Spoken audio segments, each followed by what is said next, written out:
Hello, everyone. Hello, everyone that is joining and tuning in today. Very, very excited for today's topic. I think is this our fourth episode? I think I think we so. Our are third, our third of third. is it Okay. our fourth? It's third. It's either the third or the fourth, but either way, we're so glad that you guys are here with us today. And again, tomorrow, hold on. Got a little feedback.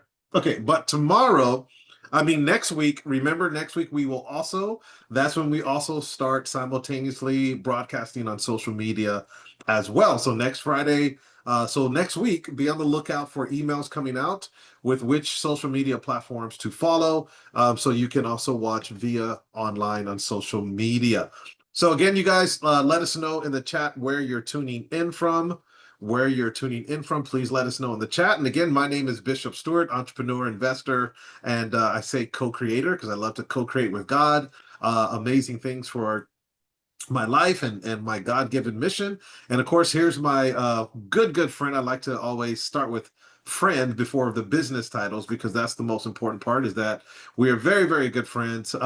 Mark Anastasi, who is a world-renowned entrepreneur, global speaker, and a best-selling author as well, and my co-founder here with Wealth Magnetics. Mark, how are you doing? I'm doing great, Bishop. Thank you. You keep saying such nice things about me every time we get on this call. I should do the same things. Everyone listening to this, please know Bishop here is not just an extraordinary entrepreneur, but an extraordinary human being that we all love hugely. And where do I start? Bishop, I don't even know where to start in praising you, my friend, and everything you've done and everything you give. You are an inspiration to us all. So next Appreciate time I'll be that. even more. I'll give some specifics about what you do. But just know that we love you very much, Bishop.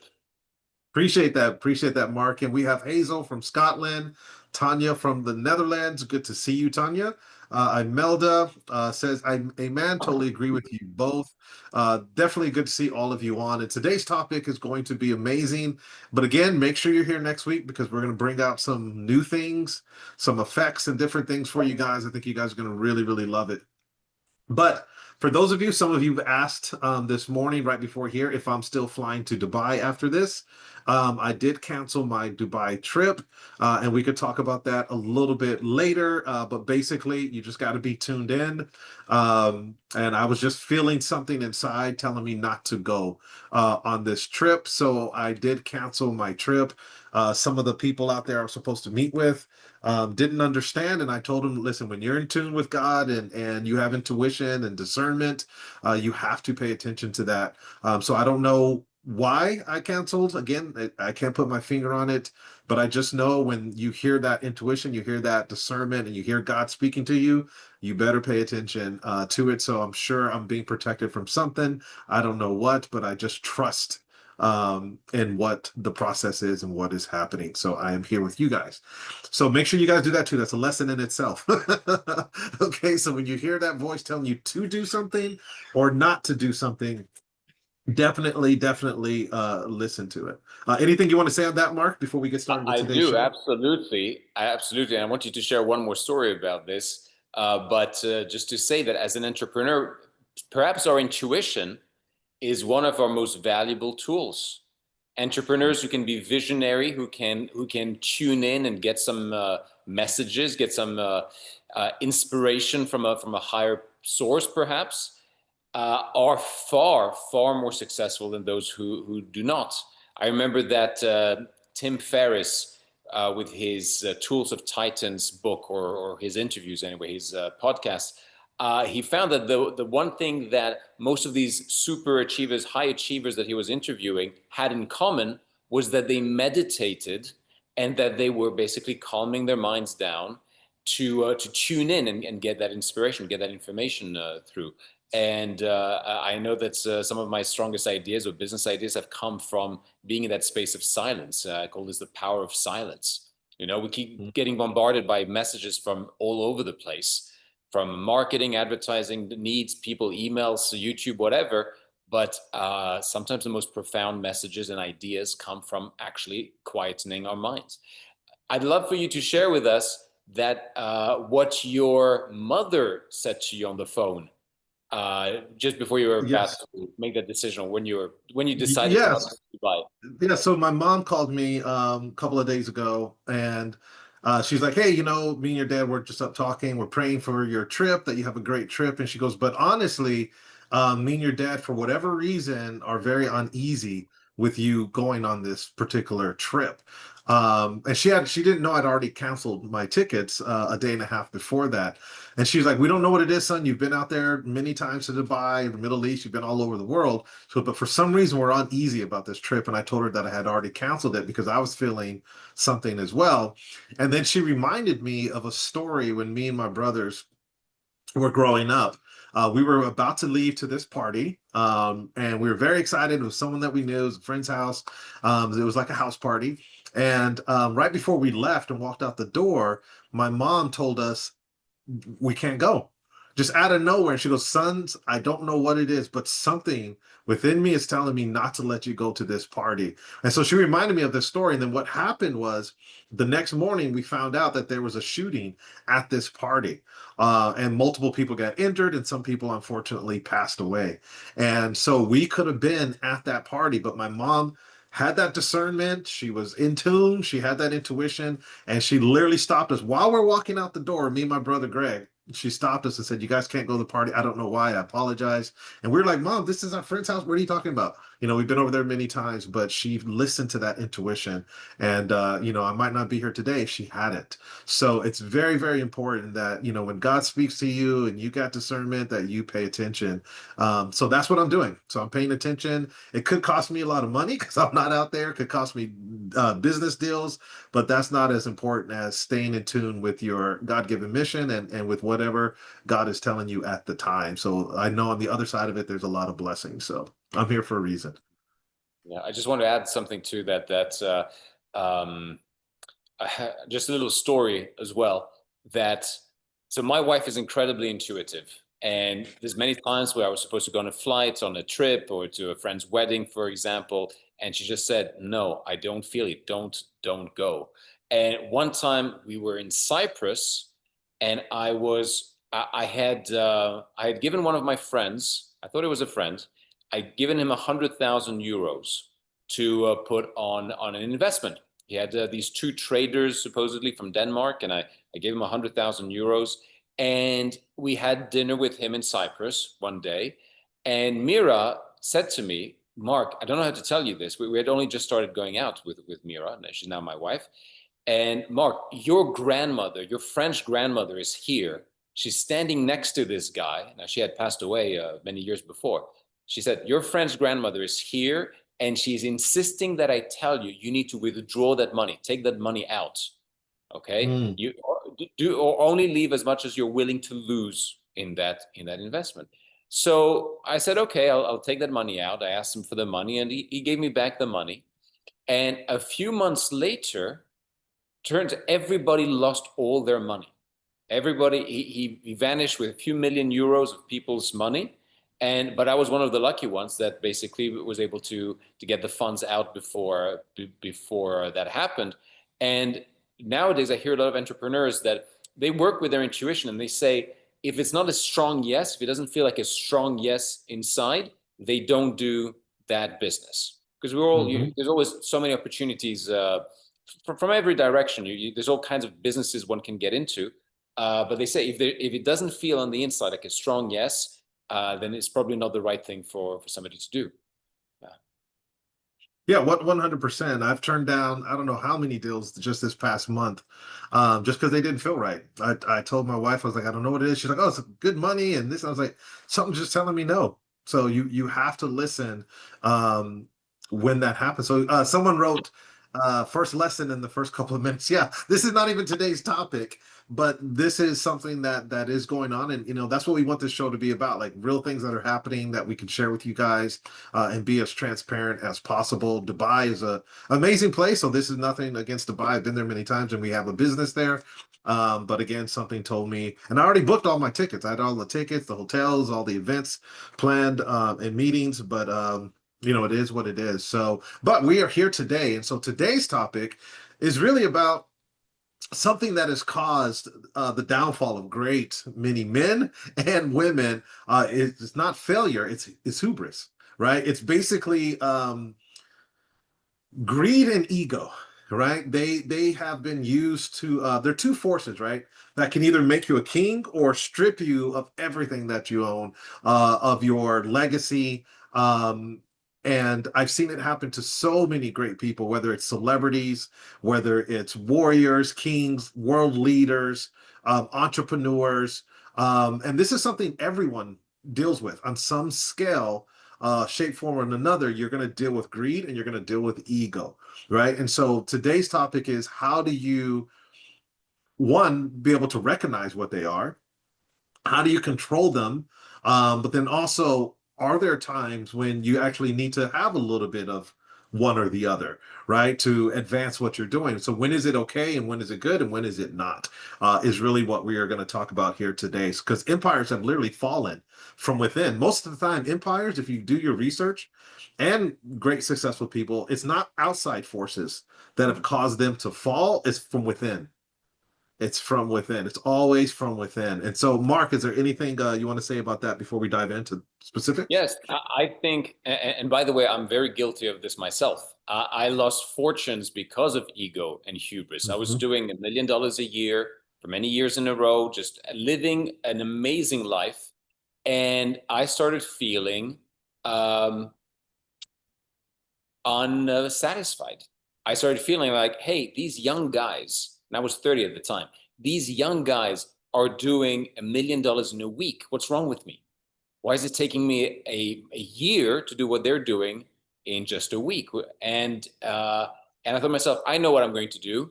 For me to feel like I'm enough, I'm going to do 10 million a year, 100 million a year. What is it going to take for me to do 100 million a year? And ego just kicked in, and greed as well. And I stopped focusing on the right things, and I started focusing just on more and more and more. And the more money I made, it still didn't leave me satisfied. I actually think that how we started today's episode is a good segue into this topic of the silent killers of success, ego and hubris, because when you're in tune with your intuition, it's kind of like the opposite to being up here in our heads, where our fears and insecurities lay. So you can be in your head, you can be all about yourself and ego, and wrapped up around, oh, look at me, I've had this success and how great I am, etc. Or you can be coming from the heart and be, um, you know, God inspired, spirit inspired in what you do. Like you are such a beautiful example of this, Bishop. As opposed to, like I said, some people just get completely wrapped up in their head, their insecurities, their greed and ego. I'll share with you a little story about this. So back when I lived on this beautiful golf resort in Cyprus, I met this gentleman who had built up a 40 million pound empire, 40 million pound car showroom empire. And he was meeting up with us other entrepreneurs on the resort, and he was telling us how, guys, when you make some real money, some serious money, come and I'll tell you about these clever ways of investing.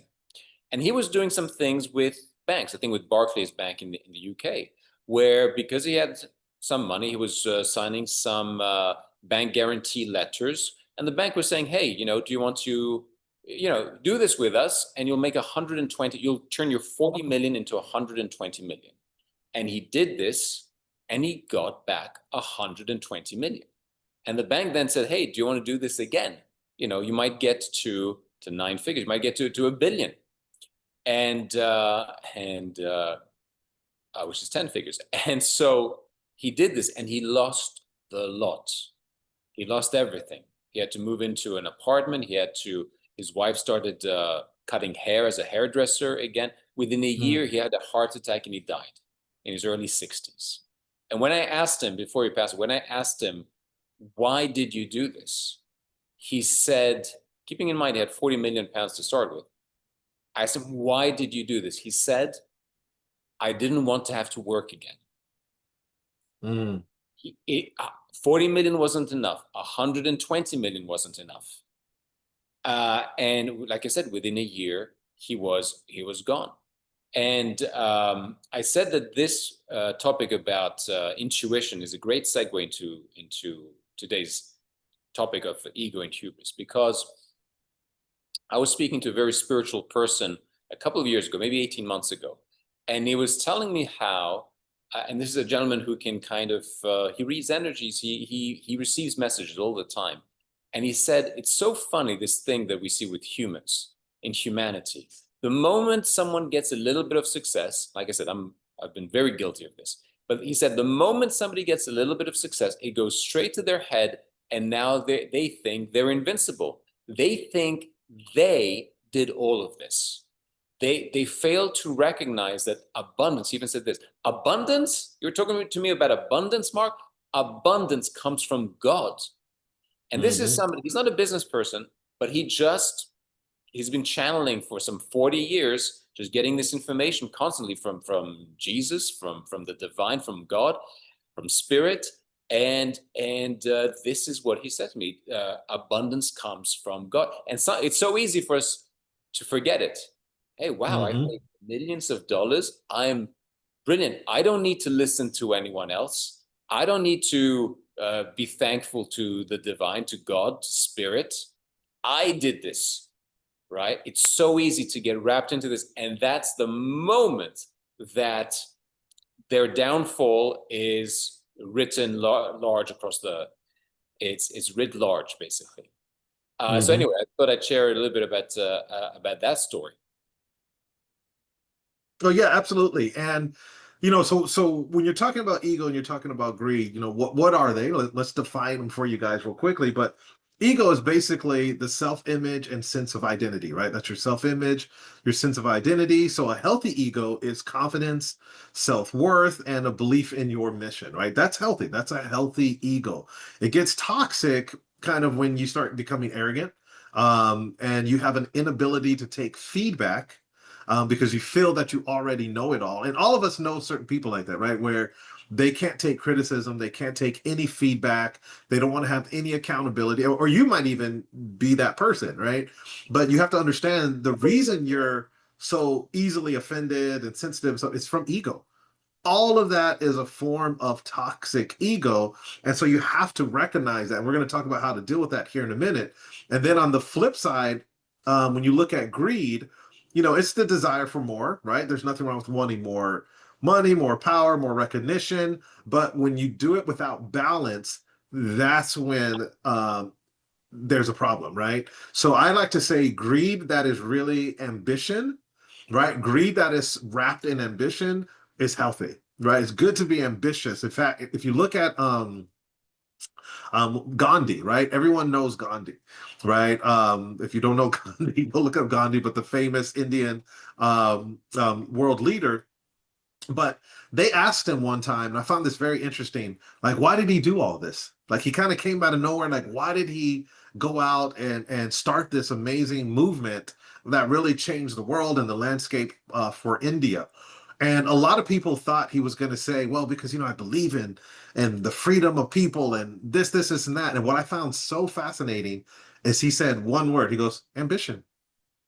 He literally said it was all about ambition because he wanted to leave this world. He got to a point where he was a lot older and he's like, I just wanted to leave this world knowing I did something and I left my mark on the world, and I left a legacy for my family. It was all for ambition. Yes, he believed in the freedom of the people there in India and stuff like that, but it was really about his ambition, right? And so I just found that so fascinating that he said that. And so healthy greed is a drive to grow. It's a drive to innovate, provide more value. But toxic greed is when you're never satisfied, right? Kind of like Mark was saying, hey, I was making this, but then I saw other people were making that, and you start comparing against other people. And that gentleman that Mark said that 40 million wasn't enough, 100 million isn't enough, right? And then what happens is you start looking at you stop looking at wealth as providing value for other people, and you start switching that to exploiting others because you want that gain, right? And all of a sudden now you used to do things where you're constantly providing value, but now you're like, how can I exploit people? How can I get more from people and get more money and get more power, etc.? And then you start destroying relationships, right? You start to self-sabotage, even yourself. You start to self-sabotage. And so one thing I want you guys to understand is that there's a difference between confidence and conceit, being conceited. Do you guys know what that difference is between confidence and being conceited? Write it in the chat if you know what that difference is. But here's my definition of it. So, being conceited is thinking that you are better than everyone else, right? That's what being conceited is, thinking you are better than everyone else. Confidence is knowing that no one else is better than you. This is the Bishop Stewart definition. Conceit is thinking everyone that you're better than everyone else. Confidence is knowing that nobody is better than you, right? You're just as equally qualified, just as equally as good, right? And so you have to learn how to balance that. And Mike Tyson, the famous boxer, he said that his whole empire was taken down because of ego and greed. Because of ego and greed. He said, I lost everything 100% because of ego and greed. And you can look at Napoleon Hill, the same thing, right? The great leader, Napoleon Hill, same thing. Ego and ambition drove him to overextend his empire, leading to Waterloo, right? There's so many stories. In fact, if you guys are entrepreneurs and if you know the company WeWork, I'm not sure if you guys are familiar with WeWork. WeWorks by Adam Newman. His expansion was fueled by ego, greed for power, and that led to the whole collapse. I did a lot of studying on the whole WeWork collapse, but it's really because of his ego, right? It fueled his expansion, and everything just collapsed. And so I don't know if you want to say a little bit about some of the stuff I just mentioned. The last person I'll mention too is Elizabeth Holmes. She was a brilliant person in the medical industry. She started the Ronas, and they raised billions of dollars.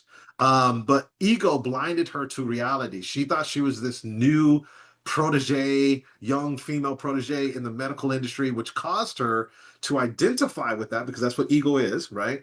But to hold up that appearance, she started doing fraudulent things with greed for the money so she could still be labeled and looked at as this protege in the medical field. And now she's in prison.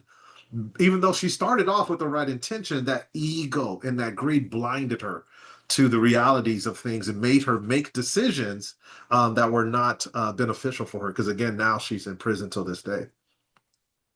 Yes, and the thought that crossed my mind just now is that at the basis of ego and greed is probably just one key element, one key idea, which is feeling not enough. Because when you feel like you're Mhm. not enough, then ego has to kick in because it's like, I want to prove that I'm enough, or that yes, I want to show to other people. I want to prove to myself that I am enough. When you feel that you are enough, you tend to feel that you have enough and that you do enough. You don't really need to. You're coming from a much healthier perspective. From you can come from inspiration, you come from the heart, from just curiosity. You're curious about, hey, how would this work if we created this kind of business, you know, or how could we help X number of people together? That's healthier than the foundation of not enoughness, not enough, Mhm. where you have ego that kicks in, your ego goes into overdrive, and you're never satisfied because no matter what you achieve, you still don't. You thought that what you would achieve, or what you achieve, would make you feel like you're enough or healed on some level, and it's never enough because it's not addressing the deep pain or hurt inside, maybe from our childhood, maybe from who knows what. And the flip side to that is greed, because again, if you feel like you're enough, you tend to feel that you have enough. But if Mhm. you feel that you're not enough, you tend to want more and more and more to fill that hole. So I feel that ego and greed are kind of the flip side to that feeling of not enoughness, which maybe 80 or 90% of the population kind of grapples with to some extent. And Mhm. yeah, it was explained to me years ago that that feeling that of not enough is like a virus, and it Yes. fractals out. It fractals out into I don't have enough time. I don't have enough faith. I don't have enough love. I don't have enough money, enough success. And again, no matter how much you achieve, if that hasn't been healed on the inside, it keeps fractaling out in all kinds of different areas of life.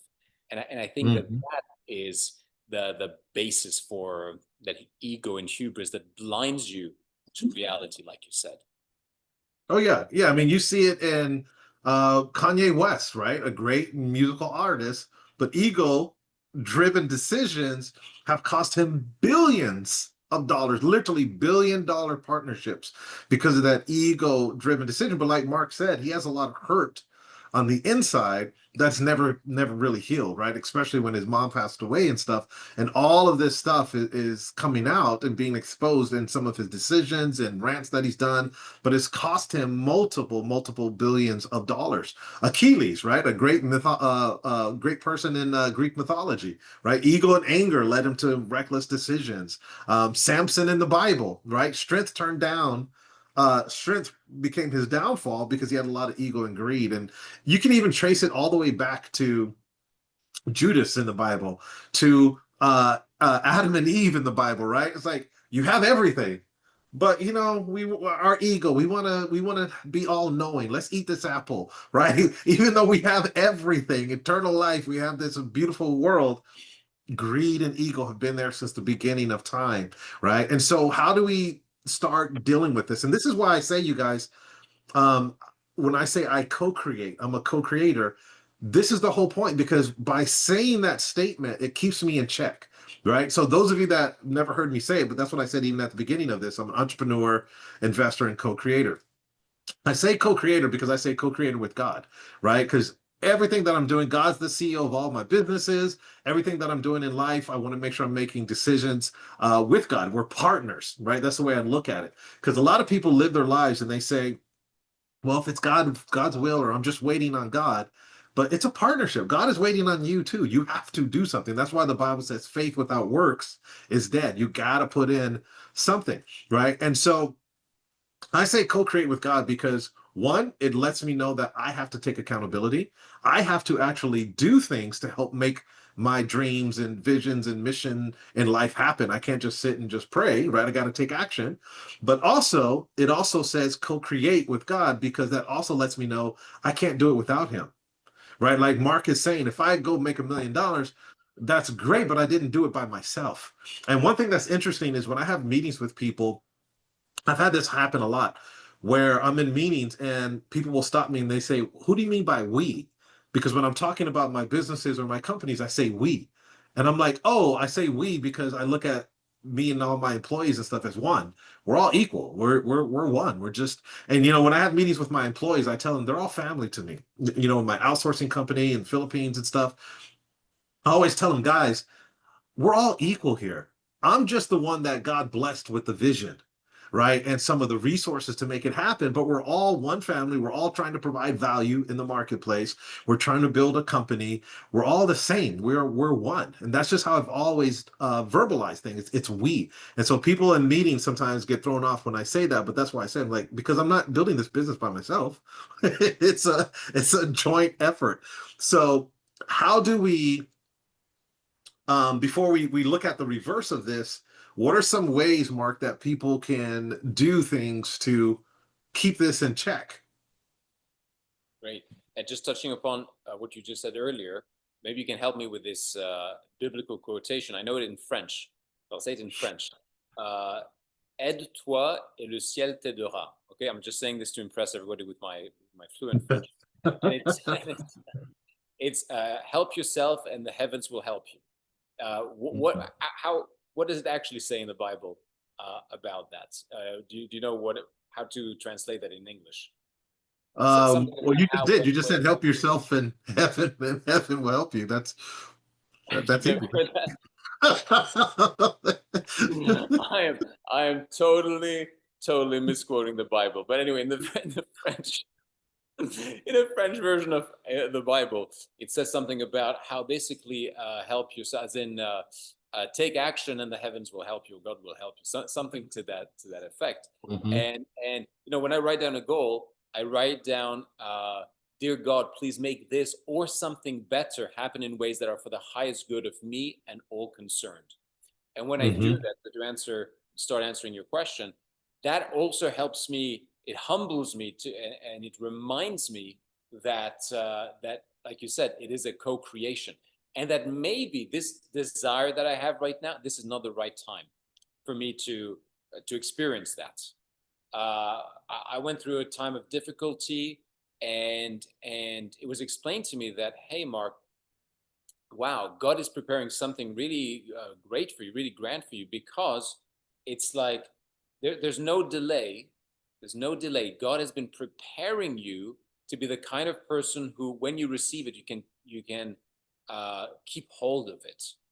I remember when I was 26 years old, and I wrote down my list of the relationship, the kind of woman that I wanted in my life, and it's I met Mira 3 years, maybe 4 years later. And I know that if I'd met her when I was 26, there's no way that it would have worked out, or I wasn't the right person yet. So when you Hmm. ask for something, a relationship or abundance or whatever it is, a great business, uh, God will do things. I believe it's a co-creation. It will do things to prepare you to be the right kind of person in that, so that you can receive it at the right moment. But to speak to your question, to answer your question, sorry, go ahead. Yeah. Oh no, I was just stopping the camera from following me. Oh, uh, one thing that I love to do is every morning to read a prayer from Joseph Smith's book, Your Right to Be Rich, or You Deserve to Be Rich. Well, I forget exactly what he was a pastor in Ireland, and he wrote this book.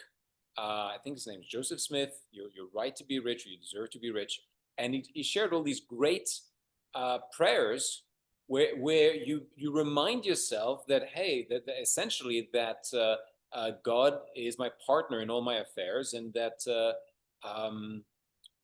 yeah, to remind yourself that this is a co-creation. And again, when you do that, you humble yourself. It humbles you. You remind yourself that it's not you that created all of these things. Uh, you did it in part, but it is a co-creation. The antidote, the best one that I know, is coming from a place of being of service to others rather than service to self.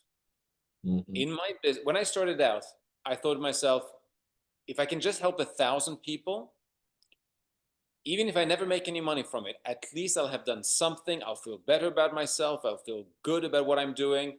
Uh, Only good things can come from me helping 1,000 people. Even if it's by giving an ebook away for free, at least I'll have done something to help it out. Good stuff will come from it. So, but very quickly, that turned into, for me anyway, ego and greed kicked in. I was like, wow, I just made 2.4 million from selling ebooks online. I'm the boss, man. I want everybody to listen to me. I want everybody to obey me. I want employees to do exactly as I'm telling them. And I started being resistant to feedback. I was like, Hmm. what are you going to tell me? I've made all this money here, et cetera, et cetera. Which when I think back, it's embarrassingly cringeworthy, but that's just where where I was at. Uh, and there were moments when I thought, you know what, my friend Caroline is struggling.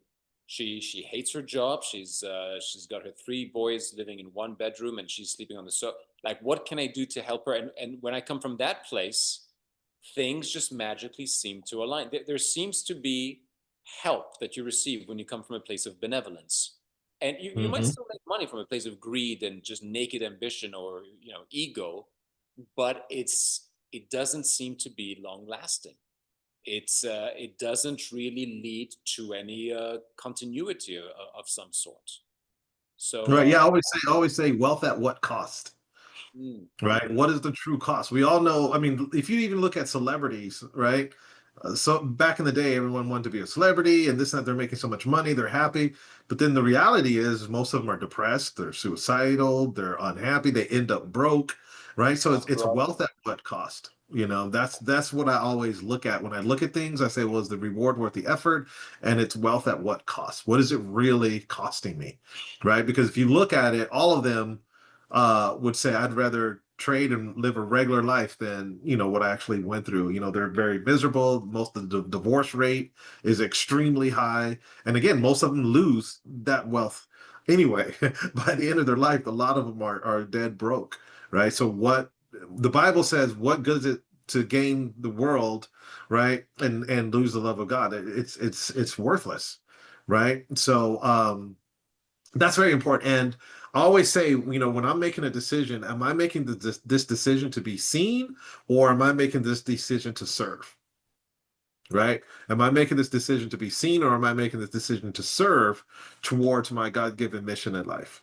Right? So you have to start keeping that ego in check. We've already talked about gratitude every day. Gratitude will definitely help keep a lot of this in check. And one thing that I tell people to do is, um, if you're not into philanthropy, that's okay. That's fine. But travel more can also keep your ego in check, because when you go to other countries and you see how people are really living, it will 1000% keep your ego in check, because it's so easy to forget the blessings that we have right now. And I love that song by, I think it's Phil Collins. Just another day for you and me in paradise. That's what it's talking about. And in that song, that's what you're talking about. Like, we're all living in paradise and we don't even realize it. There's so many people that are going through situations that they would trade with us in a second. And so, one of the last things I'll say too is also surround yourself with truth tellers. I think what happens is people like to get yes people around them, right? People that are, oh, you're the greatest. I don't like that. I like people to just tell me the truth. My inner circle are people like, hey, Bishop, this is terrible. You've been slipping. Like, hey, this is, you got to check yourself. This was wrong. You got to do this and that.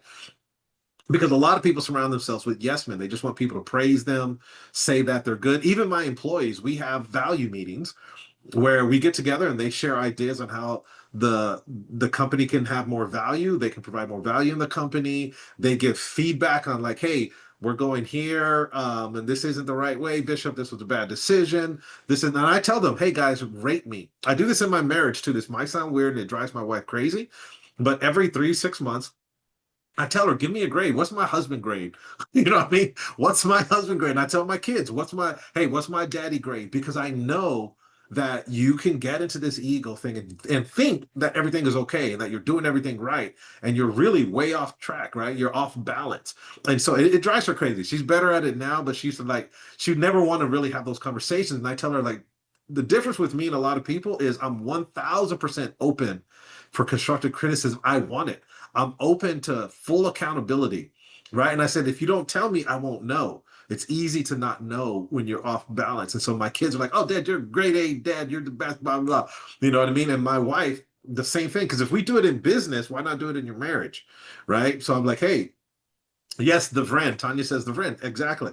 So this is something that I would encourage you to do. Go to the people around you. Ask them, hey, how do you guys really see me?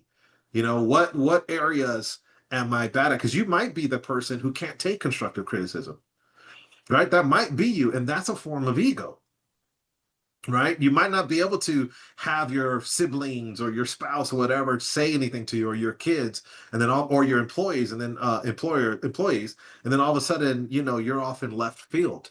You have to get those things in check. And one thing I can tell you is, oftentimes these other people, you might have more success in terms of all the accolades and stuff, but oftentimes these people have wisdom that will blow you away. I tell my employees all the time, like, I'm excited to learn from you guys as well. You know what I mean? Share with me your ideas. Let's talk. Share with me. You guys have other stuff that can absolutely benefit me. And Imelda says it's also a form of pride. Yeah. The Bible says pride comes before the fall. Pride comes before the fall. And I am someone who has zero pride. I'm a very confident person, 1000%. But I have no ego. I have no shame, or at least in the areas that I really try to focus on. And I'm not embarrassed to get out there and do anything. If I lost everything today and I had to get out there and hold signs on the side of the freeway and do all this kind of stuff, I would do it. I've been there, done that, right? Because I don't have the pride that other people do, that they have to keep this facade going. I don't care about any of that. it's meaningless to me. So Mark, anything you wanted to say about that, like surrounding yourself with, the Bible says with a multitude of counselors you will wage your war. Get counselors and people around you that are going to tell you the truth. All of you on Tanya, I know you guys know I will tell you the truth because I've done it with you guys. Like, hey, you're slacking. Get up, get make this happen. Get around people that are going to tell you the truth. Yeah, absolutely. I can't say that I'm quite there yet. I do find Mhm. myself still with pride, sometimes with ego, much less than it used to be. But I wanted to mention, we started this conversation, you and I, Bishop, because of something we saw in the news about Mhm. Ty Lopez. Do you want to speak a little bit about that? What's been happening in the news? Because we thought to ourselves, wow, this happens quite a lot. People who they gain a certain level of success, and then they think, oh, you know what? I won't take any advice from anyone. I'm just going to recklessly uh, go and make what seems to be a terrible decision. But yeah, what's your take on the whole Ty Lopez situation? Yeah. This is actually because we were going to do a whole different topic today, but I saw what was going on with Ty Lopez. So if you guys don't know who Ty Lopez is, he's a world-renowned entrepreneur. He's one of the OGs, they call him, of the digital entrepreneur space. He's one of the first really big internet marketers online that really started running ads and building a list and doing all of these things. So he's made hundreds of millions. Him and his partner Alex Mayer, who sold a company called Zeus, it was an online dating site. It was actually on the New York Stock Exchange. They sold that for around $250 million. Very successful guy. So if you ever seen the commercial where the guy says knowledge and he has the Lamborghini in the back and he has his books and he talks about reading all the time and knowledge, that's Ty Lopez. That's what he was famous for, was that ad. So now they own multiple companies. So Ty Lopez, as of last week, just got indicted by the SEC for a $112 million Ponzi scheme. Him and Alex Mayer. These are well-known, respected people. And so they're saying what happened was they were buying, and I remember I would get all these emails from Ty and I'd watch all these videos with him, but they were buying American legacy companies that were kind of not as successful anymore, but they were staple names in America, like Radio Shack, Pier One, Bed Bath and Beyond. So all of you in America know these companies. They were buying these companies, and their whole pitch was, we are going to refurbish these companies and get them to the 21st century, meaning we were going to take them online, really do e-commerce driven sales, live streaming sales, etc. versus people aren't going into those stores anymore for Bed Bath and Beyond, Pier One, etc. So what I didn't know was they were raising the capital to do this. And they were making crazy promises of, I can't remember what percent it was every single month. And they were paying out a dividend because people weren't getting their dividends. And then when they did send some of the dividends, it turns out that those dividends came from new investors, right? So they were paying new investors, I mean, old investors with new investors money, which is against the law. That's illegal.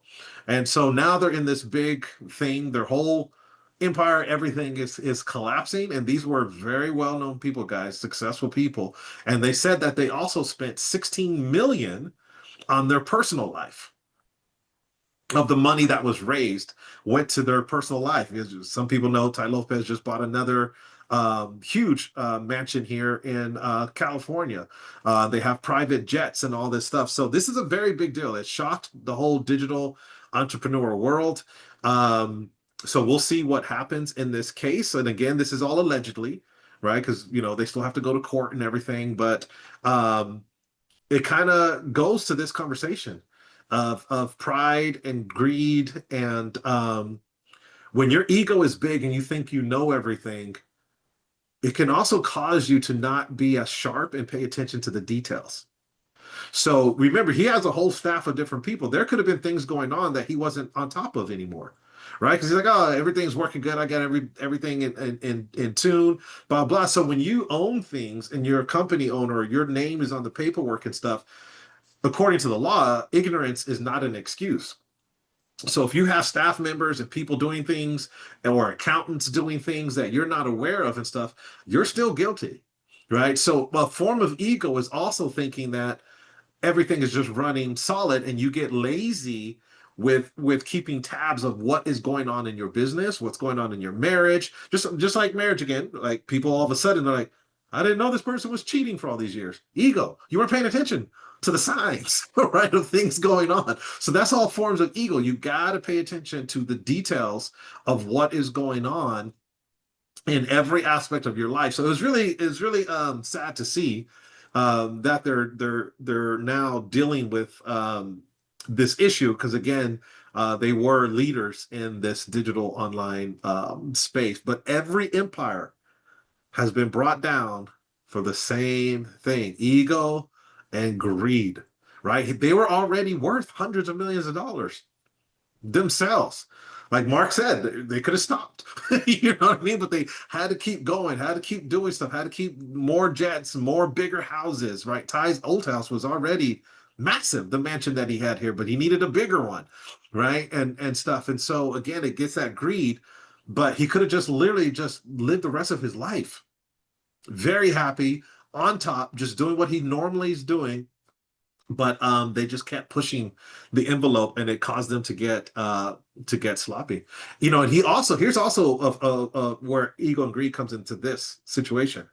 He could have done a call with all the investors and said things aren't going as good as we anticipated. We can't pay dividends out right now. We're still working on this, but these companies aren't taking off like we wanted to. But then they would have seemed like they weren't successful business people. Greed, pride.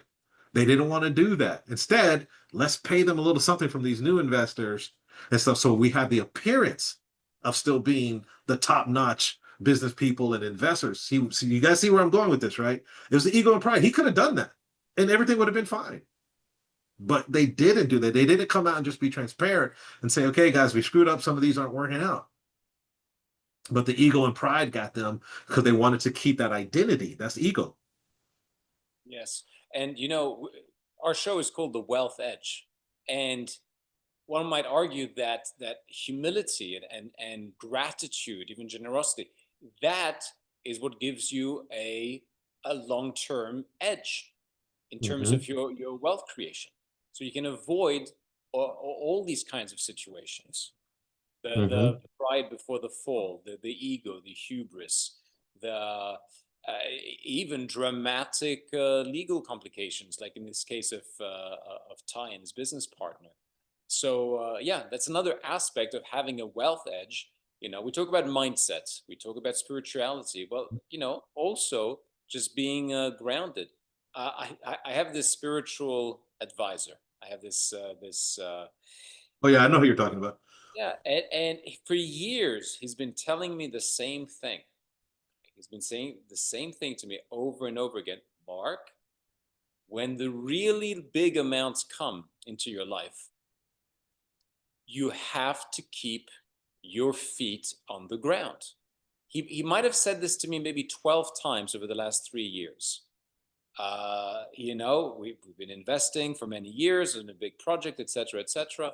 And he said to me, Mark, when this happens, you're going to need to lock yourself up in a room for a while, maybe cut yourself off from the outside world for a little while, until you can kind of recalibrate a little bit and keep your feet on the ground. So this sounds a little bit crazy, but for the last 3 years, I've been playing this scenario in my mind where what does it mean to keep your feet on the ground? I mean, what did you do, Bishop, when you started making a tremendous amount of money? Did it change you? Did you feel for a while a little bit like I don't know, that you kind of let loose in a way, or did that not affect you in any way because you were coming from a different perspective? You know what's interesting? We were just talking about this yesterday. We were celebrating my nephew's birthday. And so we were with some of our cousins. Some of you guys know Kodak and Pearl and stuff. And they said something to us that was very interesting.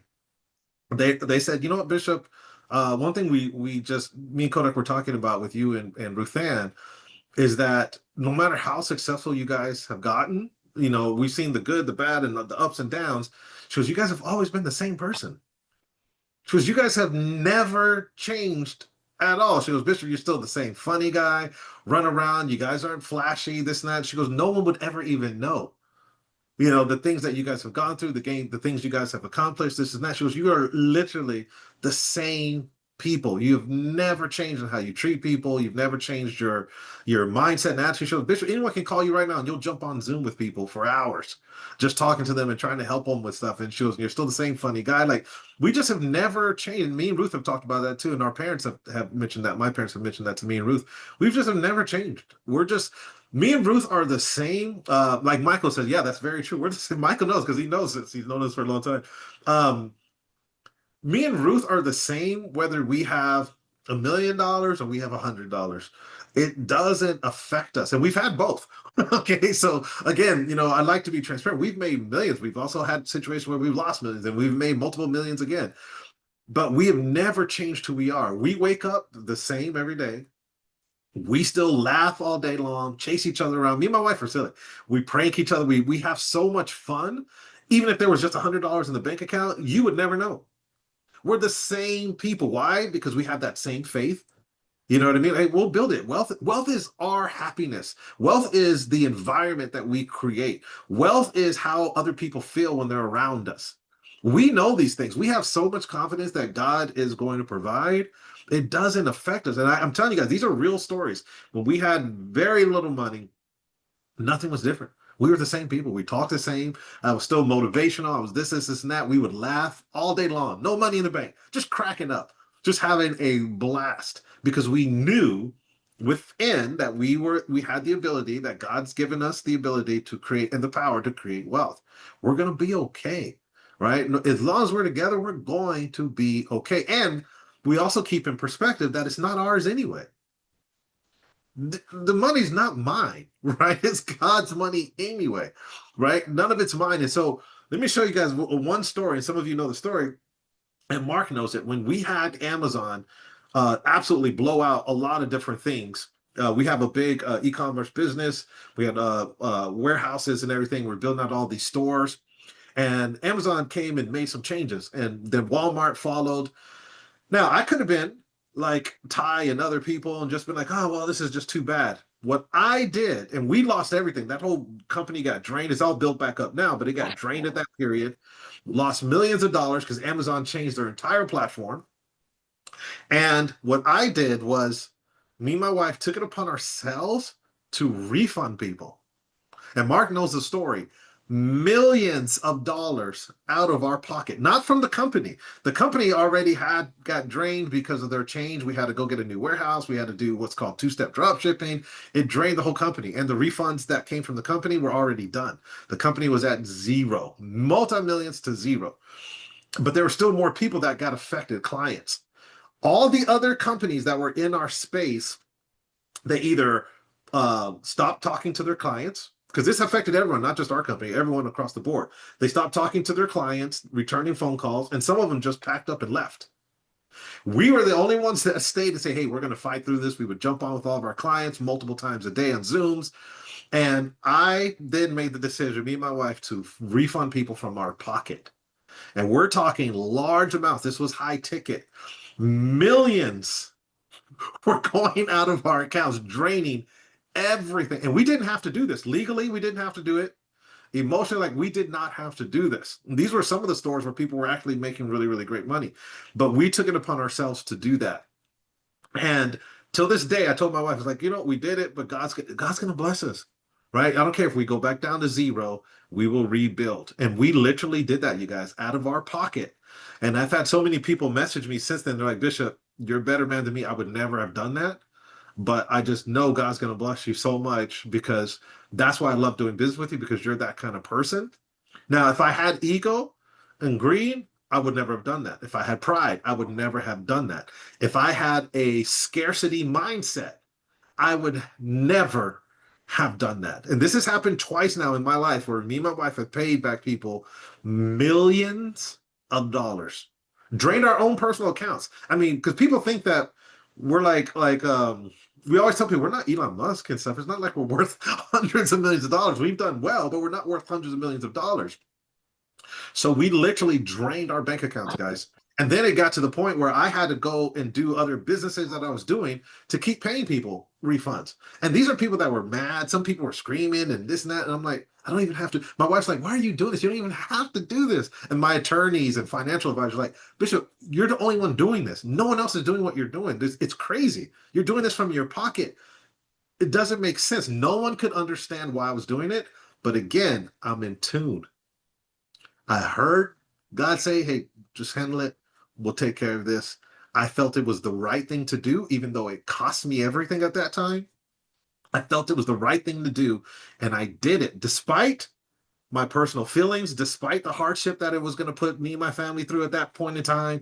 This and that. I did what I heard and felt in my spirit that God was telling me to do. It was a hard decision. So the question is, how many of you would have done that? So in business, sometimes you got to make the hard decisions that don't look good at the moment, but it's temporary pain. And I know God has blessed me tremendously since then. Right. And again, this has happened twice in my life where I've personally gone out of pocket millions of dollars and I didn't have to. And I don't know anyone else till this day that would have done that. Because I've never had anyone do it for me, but I did it, including Mark. We were also paying like a $5,000 commission to people, right, as well, who referred that. I didn't claw back anyone's commissions. I paid it out. And remember, guys, we were, as a business, we were only making a few $1,000s from every one of these high tickets because everything else went to logistics and employees and blah, blah, blah. So literally, I paid everything out of pocket of money I never even got. So if the thing was 30,000, I may have gotten like 4,000, but I paid back the full amounts to everybody, including people's commissions, never asked for it back. So those are hard decisions. But again, lead with that integrity. Lead. Don't lead with that greed and ego, this and that. Even if you make the hard decisions, God will bless you. You have to be confident in that God will provide and that you can always rebuild. So do things that are in alignment with your integrity at all times as much as possible. And I promise you, on the other side, you will be rewarded. Yes, and like I saw Imelda, I think, wrote earlier, God honors integrity. And Mhm. all these other companies in that same space, they just shut the doors down. They just shut Oh, the yeah. company down, refunding no one, No one. no one.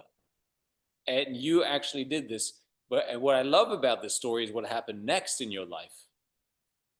What happened next, which was that, and I don't know if you mind me saying this, but what I saw happen in your life is that you had an opportunity come up to get a mine, Oh, and yes. the Yes. results were incredible. I mean, it's hundreds of percent of just something incredible.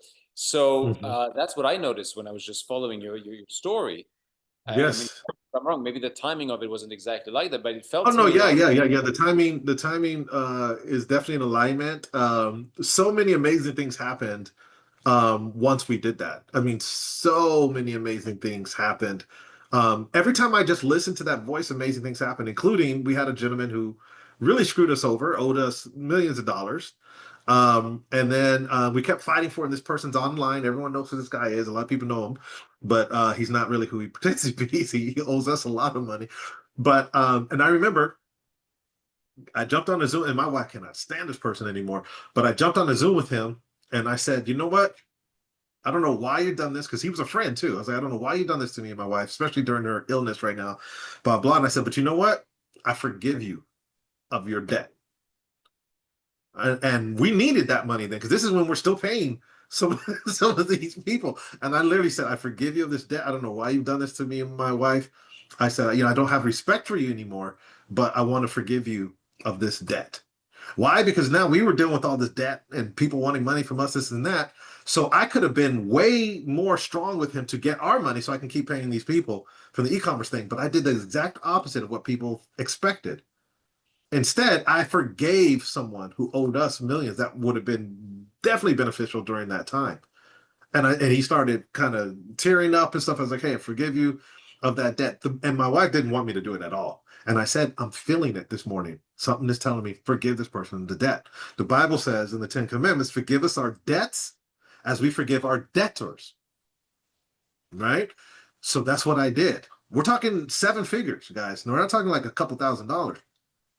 I kid you not, Mark. The very next day, we had a massive breakthrough in something. The very next morning, after I forgave this person, I mean, we're talking a massive breakthrough in something. The very next day, after I forgave this debt from that person. And again, I go by these things like when God's pouring into me, I'm just going to do it. I don't want to question it because I know, just like with my children, if I tell them something, I always tell them, guys, I'll never tell you something that's going to hurt you. I'll never have you do something that is going to hurt you. I'm always here to protect you. And that's how I look at God looking at us. Like we're his kids. Like he's not going to tell me something that's going to hurt me. All right. So if he told me, hey, forgive this person, that's all I needed to hear. I don't need to know why. I don't need a second guess. I don't need to question. Yes, sir. I'm on it. Yeah, absolutely. What a great story. Is there anything else we want to share today? Because I think that's a wonderful story to. Yes, one last thing. Oh, Mike says Security Exchange Commission is greed. Then also, yes, true. They're getting the money and not giving back to people that got scammed. That's a whole nother subject. But yes, there are entities such as that will go after companies at a certain point in time, and then they just keep the money for themselves. The so-called victims usually never really get anything. The receiver and the agencies keep all the money. So that's a whole nother story. But Elon Musk does a lot of talking about the Security Exchange Commission and other government agencies that do that, because if you ever notice, they never go after companies when they're first starting. They know about them and they know that, hey, this company is scamming people, this and that. They always wait until they get a certain amount of money and then they go after them. So if they really thought that, hey, this is scamming, people are getting hurt, they would have done it really early on. They wait until there's a bunch of money and then they go in and then they keep the money and the people barely get anything. But here's the last thing I want to ask you guys. How many of you right now think that you have ego and greed within yourself right now and that it's controlling your life? How many of you think that you have ego and greed right now in your life and it's controlling certain things in your life? And here's the reason I'm asking that. Imelda says to some degree. Now, here's mostly pride. Okay, great. It's great to recognize that within yourself. We all have it. Here's why I'm asking that question. Um, there's also a form of ego and pride that you guys might not realize. For example, some of you know this that I've worked with. Some of you right now have so many amazing talents, gifts, and things like that, but you don't want to do a video online and share it with people to help them. You don't want to get out there and provide value that can change people's lives. That's ego and pride. That is ego. Let me say it again, and pride. It's like, oh, I got this. This is worth millions of dollars, but I'm just going to keep it for myself and I don't want to share it with you. Would you say that that person was greedy? If someone right now had $1 million in their hand and they see someone across the street that's struggling and they don't want to give them $1, would you say that's greed? Most of you would say it is. Here's the challenge I'm going to give you guys. It's the same thing with your God-given gifts, and you're not out there providing value for the world, building your business, sharing it with other people. You are the same way as that person holding $1 million and not giving it to that person, that homeless person in need right now. There are people right now who need what you have to offer. You have stories, situations that you've gone through in your life. You might have come out of domestic abuse. You might be able to share and teach other people and help other people. We all have a story. We all have a mission. We all have gifts. We all have talents. And if you are not out there doing it because I don't want to be on camera or I don't want to do this, I don't want to do that, that is greed. You're being greedy with the God-given gifts that God gave you. Your story is not for yourself. Your story and everything you've gone through is meant to be a testimony to other people. It's meant to provide value for other people.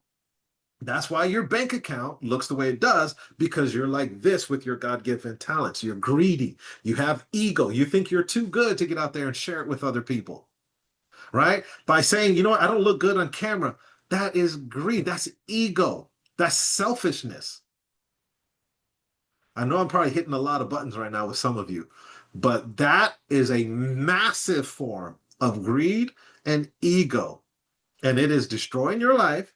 And more importantly, you're hurting other people that are waiting for you to get up and talk. If me and Mark had greed and ego like that, we would not even be doing wealth magnetics right now.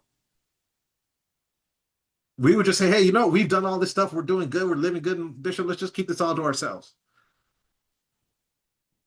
I want you guys to get it, guys. If that's not touching you guys, I don't know. I'm telling you guys, this is the secret sauce. This is where I really wanted to take you guys today to understand that is a form of ego. Mike says, yes, ouch. He says, but I'll take it. Mark, is there anything you want to say on this? Because this is where ego and greed is the whole flip side that a lot of you don't realize. You actually have ego and greed. I've always told people at my seminars it's that if you are money is nothing but the measure of the value you create for other people, and you're being selfish right now. You're being selfish with your gifts, with your love, with your abilities, with your skills. uh, Go out and create value for people, create solutions, figure out a way. And even if you're not an expert, let's say you're not an expert about something yet, go out and interview experts, go out and go and license solutions, go and license content from somewhere, go and make a deal, create a deal. Or, and I love this, you know what some people are doing? They're going to talks like this, they're going to seminars, they're learning the skills of marketing, of live streaming, webinars, joint ventures. They're learning all these kinds of skills, email automation, AI tools. And then they're finding people, finding experts, finding speakers or authors, and saying, look, I'll run this business. All you need to do is just show up and speak, and I'll do all the back end stuff. My brother-in-law built the business to $6 million a year. He wasn't the speaker. He had someone who was very good at trading, who was the face of that business, and they were splitting it 50-50 by being just the customer service and the marketing guy behind it. There's so many things you can do to create value and share value with the world. You're being selfish if you are just keeping all of this to yourself. And it reminds me also of the dream that you had, Bishop, where God was calling people forward, and you were in the universe, just floating out in the universe with millions of people around you, and God was beckoning people by what they were truly meant to have been doing while they were alive. And we said, let's create wealth magnetics. Let's share this with the world. Let's help people truly do what they came onto this earth to do, because that is true wealth creation. When somebody really connects with their soul, with their purpose, their mission, and actually creates that out in the world. So yeah, absolutely. And I'll say one last thing about this, about people being selfish with their gifts. I remember when I was before I started out in business, I had this moment in the old Brompton Road Cemetery. I talk a lot about it at my seminars, where I was ready to give up on life. And this little voice said to me, "What have you given?" And I was pissed off at first. Like, what do you mean, what have I given? I've got nothing to give. I'm $7,000 in debt. I'm homeless. I'm all of these kinds of things. And that voice, with infinite patience and love, just repeated, "What have you given?" And I realized I hadn't given anything of myself yet. I was, 23, 24. And I vowed that this would not be the end of my life. It would be just the start. And I would figure out a way to turn things around and then share with people how I did that. And I remember at the beginning, I only knew 3 things to share from the stage. I just knew 3 things a little bit better than my audience, just 3 things. But I knew that as long as I have these 3 things, I can share these 3 things, even if they've heard it before, it's still valuable. And that there's a group of people out there that will only resonate with you, Michael, or you, Tanya, right? Or you, Hazel. And they'll never resonate with us for whatever reason, but for some reason, there's a group of people out there, thousands, tens of thousands, hundreds of thousands, maybe even more, who will only resonate, or will also resonate with you specifically. So yes, overcome any fears of failure, of because that's also a great killer of your potential here. But that's maybe a topic for another time. Right. Yeah. So the bottom line, guys, ego and greed are not your enemies, right? They are teachers. They are tools. There's time to be greedy. So if you are really wanting to lock in and focus on your God-given mission and say, hey, you know what? I'm going to really go after my dreams now. I'm going to do a 90-day blitz where I'm just going to focus. That's greed, but that's a healthy greed, right? That's when you tell your friends, your family, hey guys, I'm not going to be around as much for the next 90 days. I'm not going to be out partying with you guys. I'm not going to be able to do this and that. I have to really focus and be selfish and greedy for a moment, right? Because I have to accomplish this goal for the next 90 days for me and my family and my God-given mission in life, right? That's healthy greed.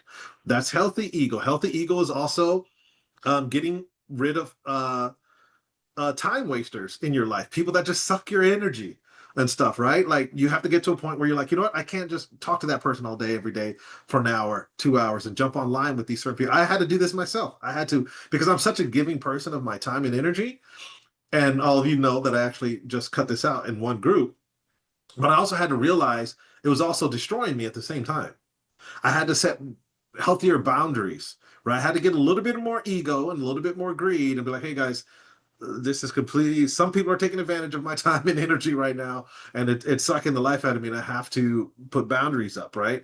That's a form of ego, but it was something I had to do in a form of greed, but it's because it was pulling me away from my God-given mission in life, right? It was pulling me away from certain things, and I also saw and how people were doing that, they were taking advantage of that time and energy. So it's okay to be ego and be like, hey, at my stage of my life with what I've created, I shouldn't be treated like that.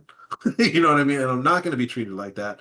I have to put these boundaries up and get more in control again of my time and energy. That's something I had to do about 4 months ago. I just did that. And I'm actually happier now because I say no a lot more, because one of my weaknesses is I used to be a people pleaser.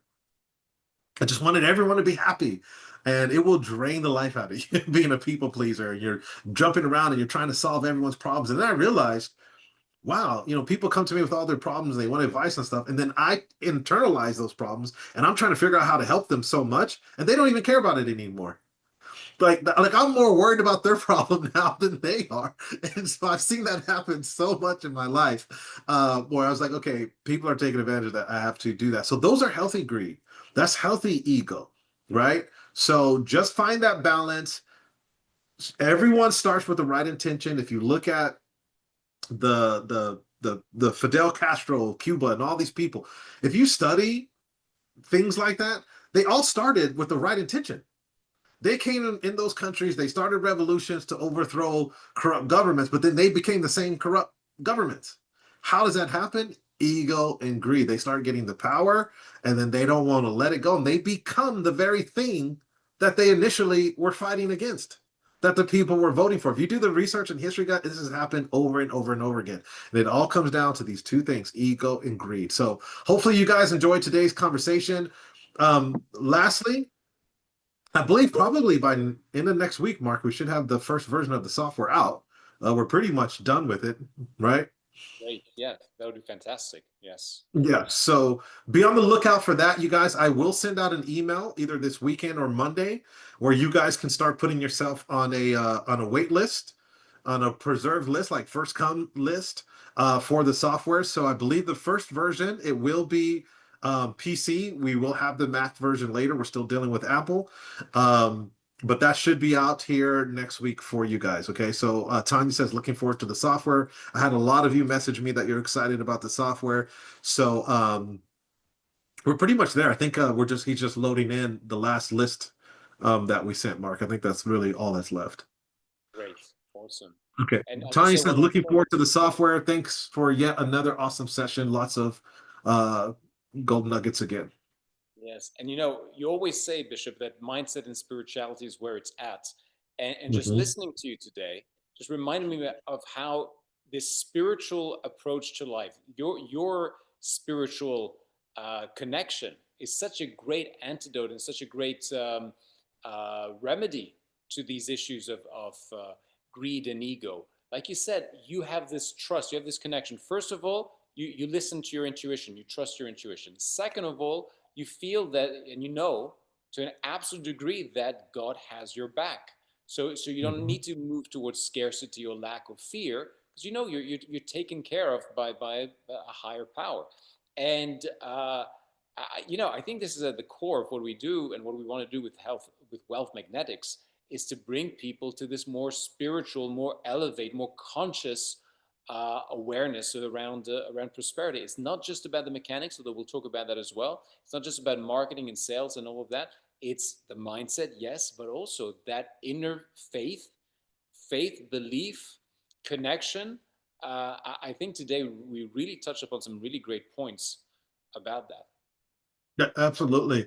Imelda says, very cool. Can't wait to propel growth in spiritually and financially. Amen to that. So with that, you guys, we appreciate you guys. We will see you guys on the next episode. And again, next week, we will have the socials for you for sure, guaranteed.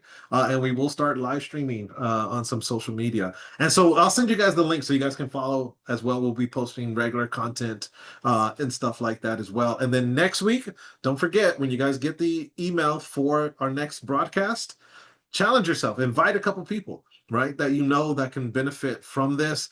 We will start promoting these way more than we're doing right now. We haven't really been promoting, so we will start packing these out pretty big here coming forward. All right, take care, you guys. Mark, appreciate you, my friend. You too, Bishop. Thank you to everyone. See you All next right, week. take care, guys.